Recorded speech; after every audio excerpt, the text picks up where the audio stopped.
শান্তিপুরের তাঁতি বিজয় বিশ্বাসের তৈরি পদ্মফুল ও জয় শ্রীরাম লেখা শাড়িতে বিজেপির প্রচার। তাঁতের শিল্পে রাজনৈতিক বার্তার নতুন ভাবনা।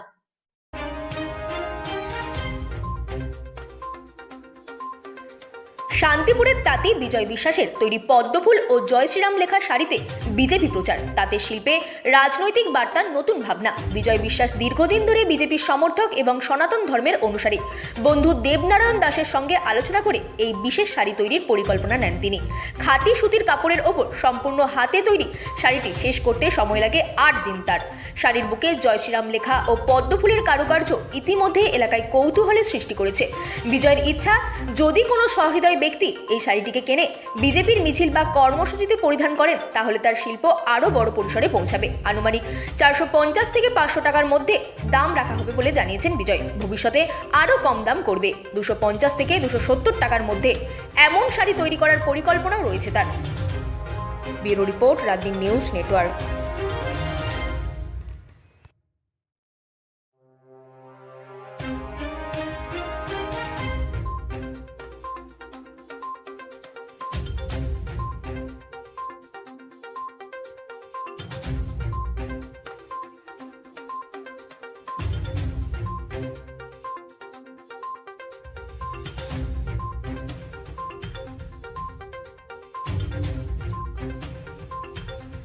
দাদা, কি কারণে এই শাড়িটা বানিয়েছেন?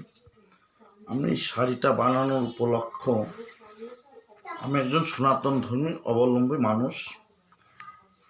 চারিদিকে যেভাবে চলছে, তৃণমূলের যাহা জানি তার তৃণমূলের যেভাবে লুটপাট চলছে, আমরা হিন্দু, কিন্তু দেখুন মুসলিমদের জন্য প্রচুর দল হয়ে গেছে, কিন্তু আমাদের হিন্দুর কথা কেউ বলে না। হিন্দুর কথা একমাত্র বিজেপি বলে। তার জন্য আমি বিজেপিকে সমর্থন করি, যার জন্য আমার অনেক চিন্তা ভাবনা মাথায় অনেক দিন ধরে আনছিলাম যে বিজেপিটাকে প্রচারের আলোয় কিভাবে নেওয়া যায়। যেহেতু আমি একটা ক্ষুদ্র শিল্পের মধ্যে যুক্ত তাদের সঙ্গে, তা আমি অনেক দিন ধরে ভাবছিলাম যে কিভাবে প্রচারের মাধ্যমে আনা যায়, তারই একটা ক্ষুদ্র অংশ আমি তুলে ধরেছি। আমি একটা বন্ধুর সঙ্গে ডিসকাস করি যে আমি এই ভাবনা মাথায় এসছে, তা কি করা যায়।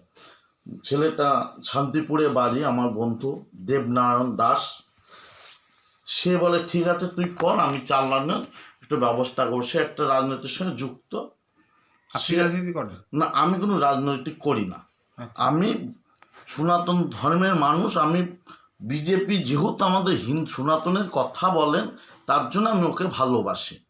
আমি কোনো রাজনীতির সঙ্গে যুক্ত নয়। মানে বিজেপির সঙ্গেও যুক্ত নয়?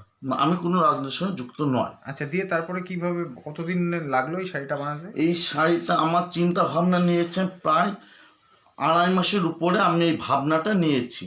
এটা আমার করতে করতে আমি প্রায় এই শাড়িটা রেডি করতে আমার 8 দিন টাইম লেগেছে। আচ্ছা, কি কি রয়েছে শাড়িতে বিশেষত্ব? এই শাড়িটার এই শাড়িটার বিশেষত্ব রয়েছেন, দেখুন এখানে আমরা লিখেছি জয় শ্রীরাম।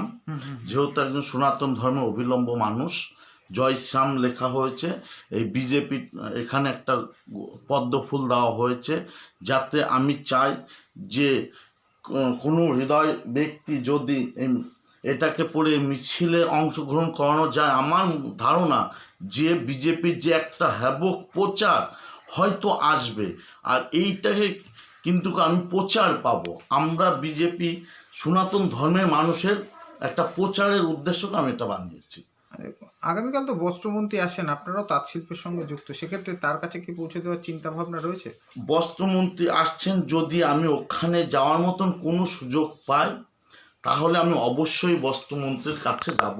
এই শাড়িটা নিয়ে আমি শাড়িটা বস্ত্রমন্ত্রীর হাতে তুলে দেওয়ার চিন্তা ভাবনা রয়েছে। যদি আমি অ্যাপয়েন্টমেন্ট ওখানে পাই, তবে আমি যাব ওখানে। আচ্ছা, এই যে কাপড়টা কি কাপড় এবং কিভাবে তৈরি করেছেন? এটা হলো আপনার পিওর কটন, এটাকে খাদি বলা হয়। তারপর আমি এটাকে অ্যাপ্লিক করেছি। আচ্ছা, মেশিন থেকে অ্যাপ্লিক করেছি। অ্যাপ্লিকও কি নিজেই করেন? হ্যাঁ, সমস্ত কিছু আমাদের নিজের তৈরি।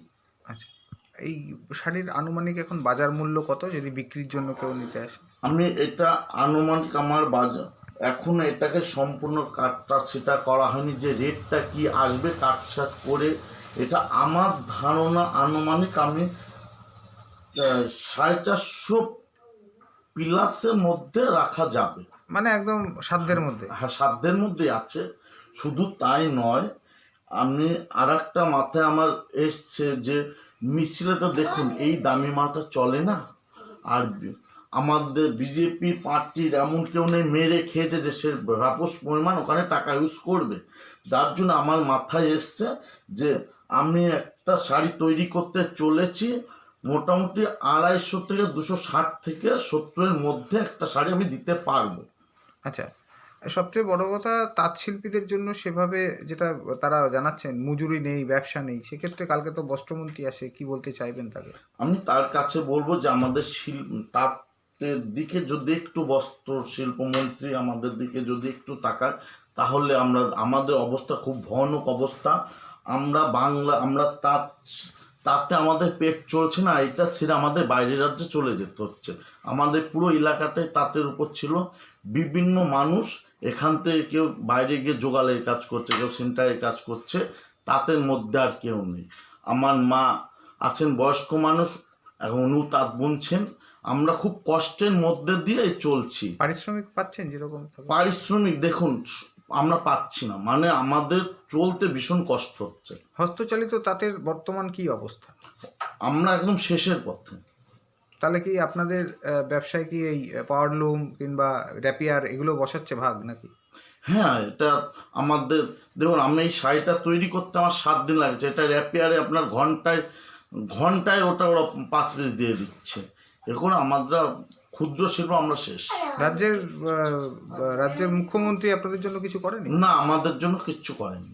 ওনারা তো বলছেন একাধিক তাঁতসাথী প্রকল্প, বিভিন্ন রকম প্রকল্প আপনাদের আনা হয়েছে, আপনারা ভাতাও পান সেরকম ভাবে? না, আমাদের তাঁত শিল্পর আমার জানা নেই যে তাঁত শিল্প শ্রমিকরা ভাতা পেয়েছে, এটা আমার জানা নেই। তাঁতের কার্ড যেগুলো ডব্লু কার্ড, হ্যাঁ, আমাদের ডব্লু কার্ড রয়েছে, তার সঙ্গে আমরা কিচ্ছু পাইনি। কিচ্ছু পান না, কি না? তা তো দেয়নি। না, আমরা তাঁত পাইনি। আমি বিগত দিনে দেখেছিলাম আমাদের অ্যাপ্লিকেশন করেছিলেন তাঁতের জন্য? হ্যাঁ, আমরা অ্যাপ্লিকেশন করেছিলাম। আমরা বিগত দিনে দেখেছি আমাদের ডব্লু কার্ড আছে, কিন্তু আমরা তাঁত পাইনি। যাদের কার্ড নেই তারা তাঁত নিয়ে গেছে।